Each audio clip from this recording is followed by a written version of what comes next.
মধ্যপ্রাচ্যের যুদ্ধ কি এখন নতুন মোড়ে?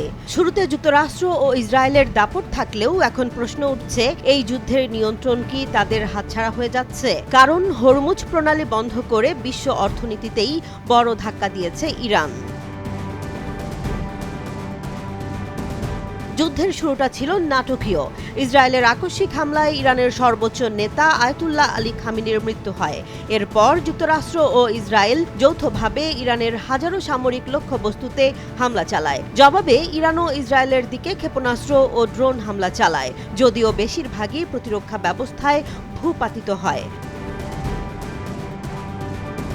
কিন্তু যুদ্ধের বড় মোড় আসে হরমুজ প্রণালী বন্ধের মধ্য দিয়ে।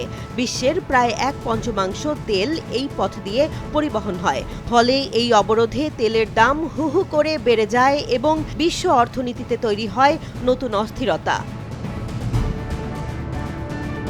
বিশ্লেষকদের মতে এখানেই যুদ্ধের সমীকরণ বদলে যেতে পারে। লন্ডনের কিংস কলেজের অধ্যাপক পিটার নিউম্যান মনে করেন, হরমুজ প্রণালী বন্ধের জন্য যুক্তরাষ্ট্র প্রস্তুত ছিল না এবং এখন পরিস্থিতির নিয়ন্ত্রণ অনেকটাই ইরানের হাতে চলে গেছে।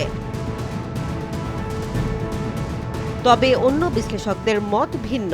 তাদের মতে সামরিক শক্তির দিক থেকে এখনও যুক্তরাষ্ট্র ও ইসরায়েলই এগিয়ে, কারণ ইরানের ক্ষেপণাস্ত্র সক্ষমতা ধীরে ধীরে কমে আসছে এবং তেহরান যুদ্ধকে দীর্ঘায়িত করার কৌশল নিচ্ছে।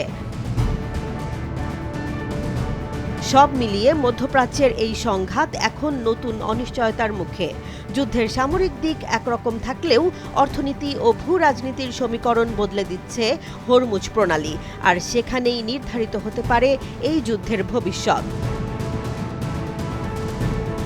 জেসমিন জাহান, নিউজ ডেস্ক, জনবাণী।